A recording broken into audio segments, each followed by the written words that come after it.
A Ordem dos Illuminatis existiu de verdade.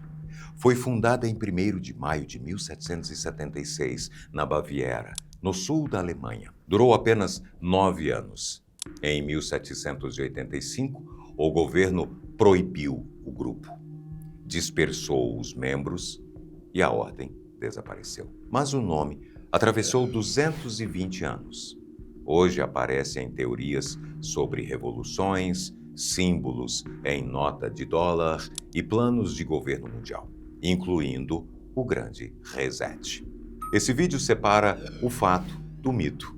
Antes de começar, deixa seu like, se inscreva no canal Top 10 e clique em Seja Membro, aqui embaixo, ó.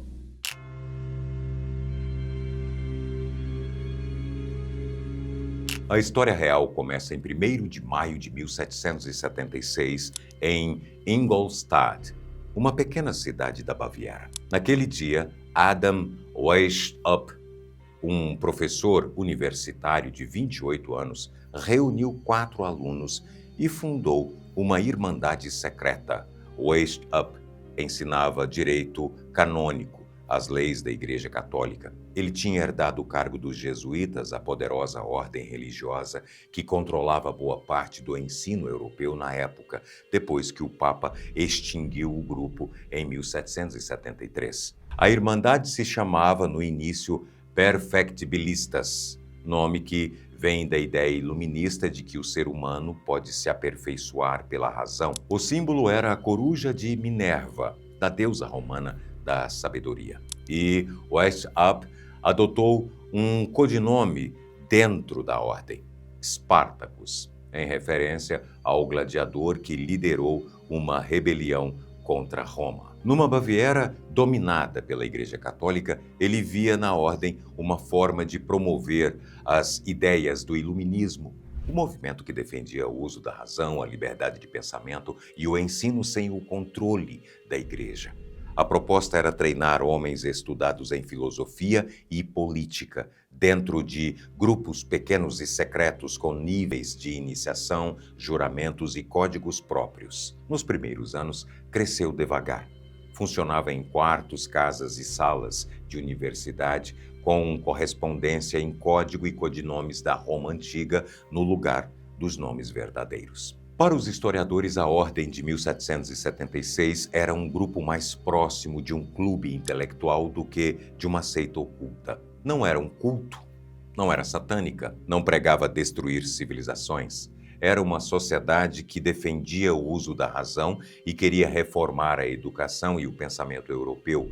O que tinha de incomum era o sigilo, coisa que maçons e outros clubes intelectuais europeus já faziam naquela época. Pense no que isso significa. Tudo o que viraria uma das maiores teorias de conspiração da história começou exatamente assim. 5 homens dentro de uma sala universitária discutindo filosofia. Mas a ordem não ficaria pequena por muito tempo.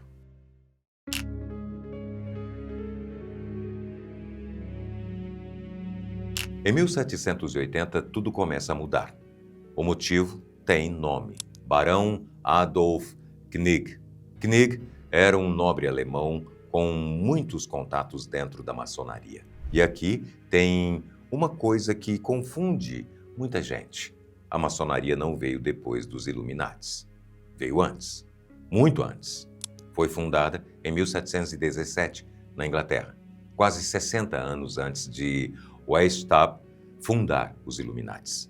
E quando Knigg entrou na ordem em 1780, a maçonaria já tinha filiais espalhadas por toda a Europa, reunindo as elites intelectuais e políticas do continente. Por dentro, ele transformou a ordem, criou novos níveis de iniciação e usou seus contatos para abrir portas em outras cidades. O resultado foi rápido. A Ordem dos Illuminatis saiu da Universidade de Ingolstadt e passou a operar de Roma a Copenhague, de Varsóvia a Paris. No auge, durante a década de 1780, estima-se que chegou a ter cerca de 2.000 membros. Foi nesse momento que alguns dos maiores nomes da Europa entraram. O primeiro foi Johann Wolfgang von Goethe. Espero que eu tenha pronunciado esse nome direito. Na época, o escritor mais admirado da Alemanha. e uma das maiores referências intelectuais da Europa inteira. Autor de Fausto, livro que entraria para a história como uma das obras mais importantes já escritas, comparado pelos críticos a nomes como Shakespeare e Dante. Em seguida, entrou Johann Gottfried Herder, um dos pensadores mais influentes da Europa do século XVIII e figura central do romantismo, o movimento cultural que viria a moldar a literatura, a filosofia e a música alemã pelas gerações seguintes. E quem levou os dois para dentro foi o Duque Carlos Augusto de Saxe-Weimar, patrocinador dos dois. No fim das contas, a Ordem dos Iluminados acabou atraindo algumas das maiores mentes da Europa daquele tempo. Goethe e Herder entraram em 1783, mais por influência do Duque do que porque queriam mesmo. Goethe chegou ao grau de regente, uma das posições mais altas da hierarquia interna. Mesmo assim, segundo historiadores, ele provavelmente nunca leu o manual do cargo. Olha o tamanho disso. O homem que escreveu uma das maiores obras da literatura mundial era, na prática, um Illuminati, que nunca leu o manual da ordem. Sim, a ordem teve nomes de peso, mas isso não prova um plano global. Era uma rede de homens cultos europeus interessados em reformas educacionais e políticas. Influência intelectual real, sim, mas decisão sobre guerras, governos, economias, na dica de nada. Não era um governo paralelo, não era uma agência mundial, era um clube sigiloso de elites cultas. E mesmo esse clube começou a chamar a atenção. O governo da Baviera estava de olho e iria agir logo.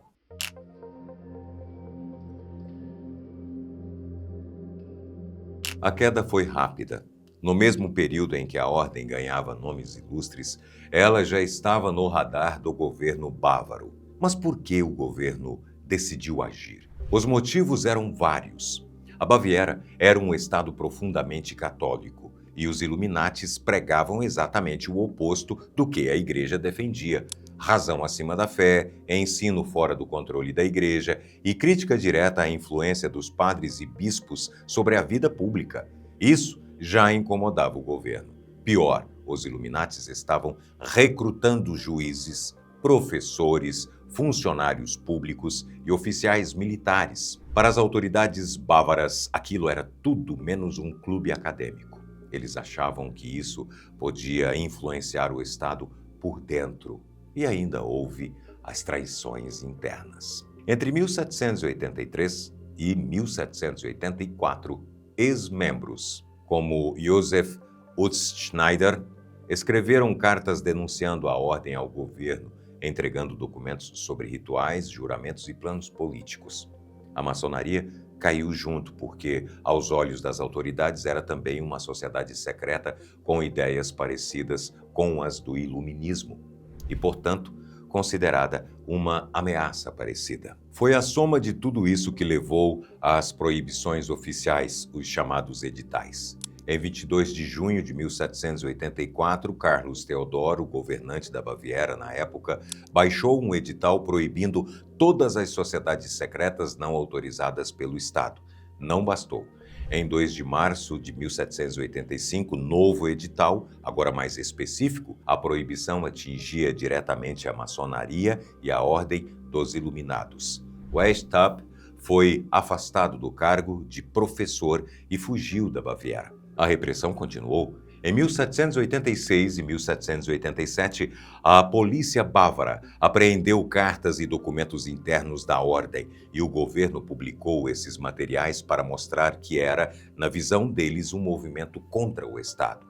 Em agosto de 1787, um terceiro edital estabeleceu pena de morte para qualquer pessoa flagrada como membro ativo. Depois disso, a história registrada dos Illuminatis basicamente termina. Não há registros confiáveis de atividade organizada após 1785. Alguns membros foram presos, outros banidos. A maioria simplesmente saiu da ordem. Weishaupt viveu até 1830 em Gotha, uma cidade da região central da Alemanha, escrevendo livros filosóficos. Morreu sem ter recriado a ordem. 9 anos foi o tempo de vida da sociedade real. E aqui começa a parte mais estranha nessa história. Porque no momento em que a ordem deixou de existir, foi justamente aí que o nome dela começou a crescer por todo o mundo.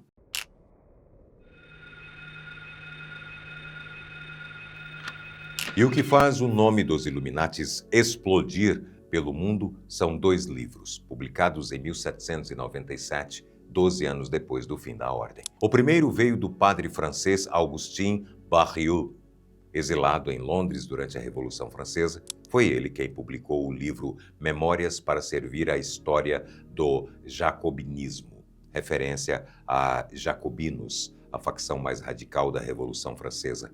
Dizia que os jacobinos não tinham agido sozinhos. Por trás deles estariam filósofos do iluminismo, maçons e os Illuminatis de Washtab, que, segundo o padre, continuavam operando em segredo. No mesmo ano, na Escócia, o físico John Robson, professor da Universidade de Edimburgo, publicava outro livro defendendo a mesma ideia, chamado Provas de uma Conspiração contra todas as religiões e governos da Europa. Os dois nunca se encontraram, mas chegaram às mesmas conclusões. Foi essa coincidência que deu peso ao argumento naquela época. Os livros viraram fenômeno, foram traduzidos rapidamente e passaram a circular pela Europa e pelos Estados Unidos. Conservadores britânicos abraçaram a teoria, a Igreja Católica apoiou e o pânico atravessou o Atlântico. E os próprios sobreviventes da ordem, Goethe, Knigge e o próprio Weishaupt, negaram tudo, mas ninguém quis escutar. A teoria já era forte demais. E foi aí, em 1797, que nasceu a fórmula que a gente reconhece em qualquer teoria da conspiração moderna. Funciona bem assim. O mundo passa por uma turbulência grande. Uma guerra, uma crise, uma pandemia. As pessoas ficam apavoradas, querem uma explicação que faça sentido. E aí, alguém aparece dizendo que aquilo não foi acaso, não foi gente comum, não foi consequência de erros humanos. Foi tudo planejado por uma sociedade secreta. Foi assim em 1797 com a Revolução Francesa. Aconteceu de novo em 1929, na crise financeira mundial. Voltou nos anos 60, com o assassinato do presidente americano John F. Kennedy. Apareceu em 2001, depois da queda das Torres Gêmeas em Nova York. Ressurgiu em 2020, na pandemia da Covid-19. E hoje está acontecendo com o grande reset. Mas tem uma coisa que provavelmente você ainda não sabe. Tudo que você associa hoje aos Illuminatis, o olho que tudo vê, os triângulos, os sinais com as mãos, os famosos suspeitos, não nasceu nem em 1777, nem em 1797. E você vai ver agora de onde isso realmente veio.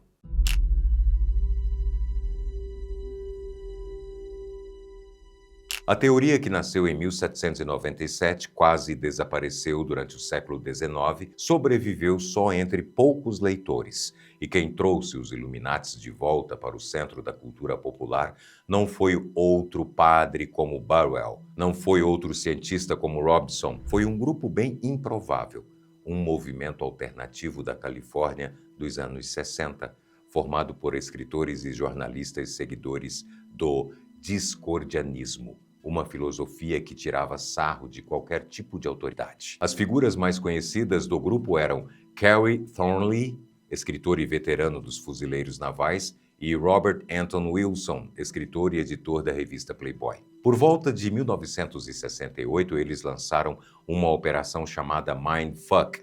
A ideia era plantar histórias falsas sobre os Illuminatis em jornais, revistas e cartas anônimas, colocando neles a culpa por assassinatos políticos, escândalos e eventos públicos. Segundo os próprios autores, era tudo brincadeira. Eles queriam fazer o leitor médio desconfiar de tudo que lia. Mas a brincadeira saiu fora do controle. Cartas com papel oficial falsificado, reportagens com pistas plantadas e artigos misteriosos em jornais se misturaram a notícias verdadeiras. Muita gente acreditou. Em 1975, Wilson e Robert Shee também escritor de ficção, publicaram uma série de 3 livros chamada Illuminatus, uma mistura de ficção, magia, paranoia e humor. A obra venceu prêmios, ganhou um público fiel e criou praticamente a imagem que as pessoas têm hoje sobre os Illuminates. O olho que tudo vê, triângulos, sinais com as mãos, listas de famosos suspeitos. Boa parte do que circula hoje em vídeos virais e em letras de música tem origem nessa fase. Não em documentos históricos, não em arquivos de sociedades secretas, mas sim em uma piada que rodou o mundo e foi levada a sério. Mas entre eles tem um símbolo que se destacou. E ele está no bolso de bilhões de pessoas no mundo inteiro, todos os dias. Você sabe qual é?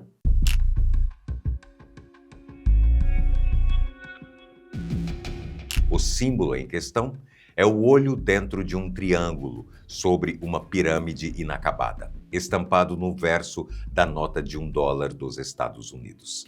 Nenhum outro carrega mais a lenda dos Illuminates do que ele. Para muita gente, ver esse símbolo em uma nota tão usada no mundo inteiro seria a prova da influência dos Illuminates no poder mundial.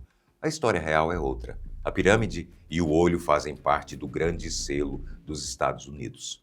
O símbolo oficial do governo americano, aprovado em 1782, no fim da Guerra de Independência. O selo foi desenhado por uma comissão do Congresso, sem nenhum maçom nem membro de sociedade secreta entre os autores finais. A pirâmide inacabada simboliza um país ainda em construção. E o olho, chamado de Olho da Providência, é um símbolo cristão muito antigo.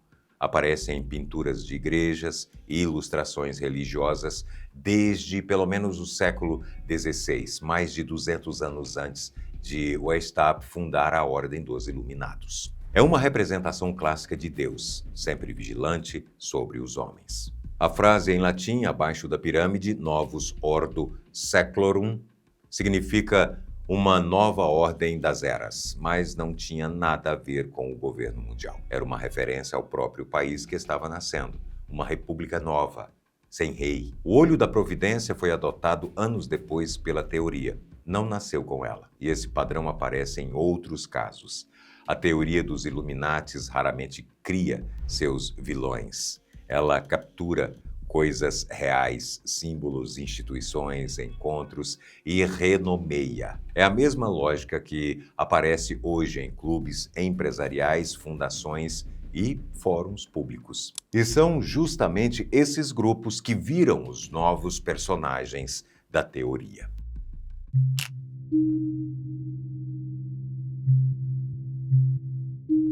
Esses novos personagens não funcionam como sociedade secreta, funcionam como fóruns, conferências e clubes empresariais, todos com presença pública e site na internet. 4 nomes aparecem com mais frequência. O grupo Bilderberg foi fundado em 1954. Reúne atualmente cerca de 130 figuras da política, da economia e da imprensa da Europa e dos Estados Unidos. As reuniões acontecem a portas fechadas, sem registros publicados. A Comissão Trilateral foi criada em 1973 pelo banqueiro americano David Rockefeller. Ela promove o diálogo entre as elites dos Estados Unidos, da Europa Ocidental e do Japão. Diferente do Bilderberg, publica relatórios e divulga membros. O Conselho de Relações Exteriores, com sede em Nova York, é um centro de estudos sobre política externa, fundado em 1921, com fácil acesso ao governo dos Estados Unidos. E o Fórum Econômico Mundial, que foi fundado em 1971 pelo economista alemão Klaus Schwab, organiza encontros anuais em Davos, na Suíça, reunindo cerca de 3.000 líderes empresariais, governamentais e de outros setores. Esses grupos não votam leis nem comandam exércitos. São lugares onde pessoas com poder se juntam para alinhar interesses. Existe pressão de bastidores em troca de favores, existe influência sobre decisões econômicas, mas até hoje, em fontes públicas, ninguém apresentou evidência de plano único, comando central ou estrutura secreta entre eles.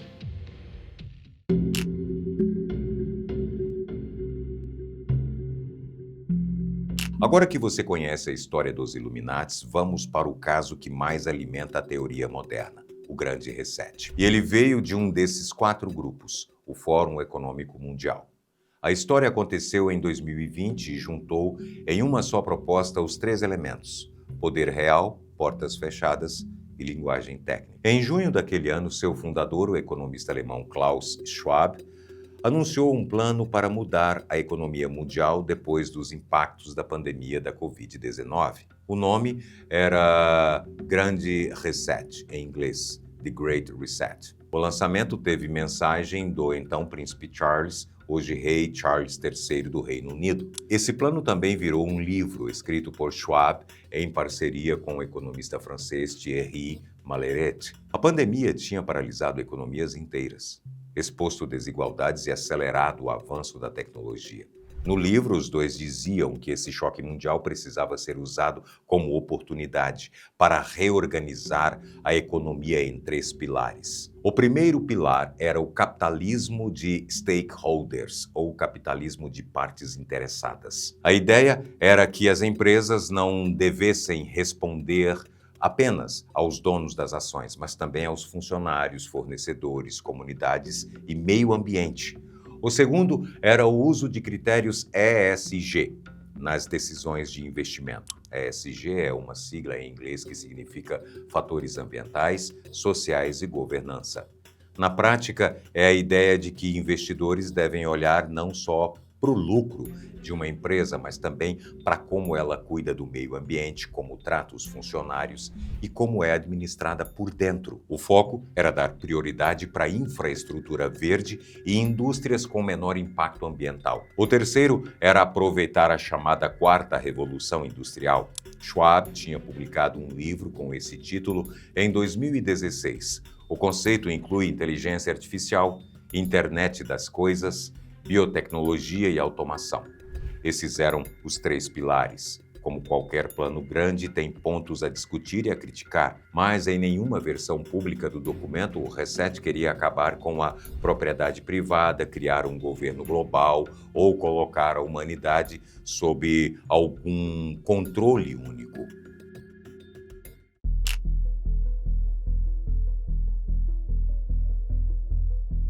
A teoria do reset não cresceu por causa do documento oficial, cresceu por causa de uma frase: você não vai possuir nada e vai ser feliz.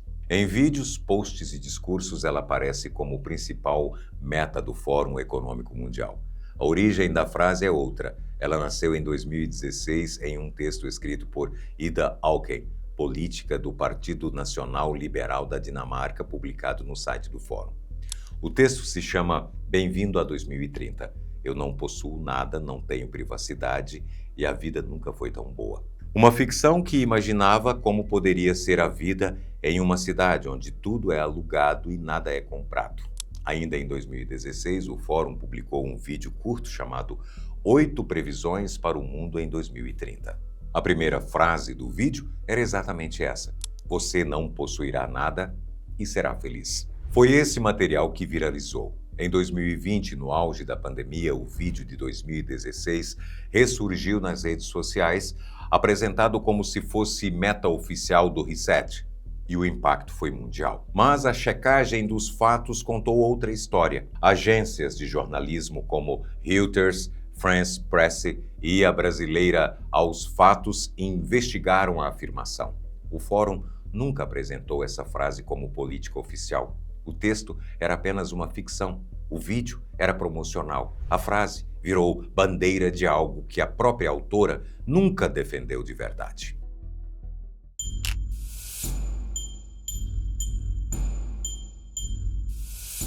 Voltando à pergunta inicial, quem são os Illuminates e existe um plano de reset global em curso? Os Illuminates históricos existiram entre 1776 e 1785, pouco mais de 9 anos.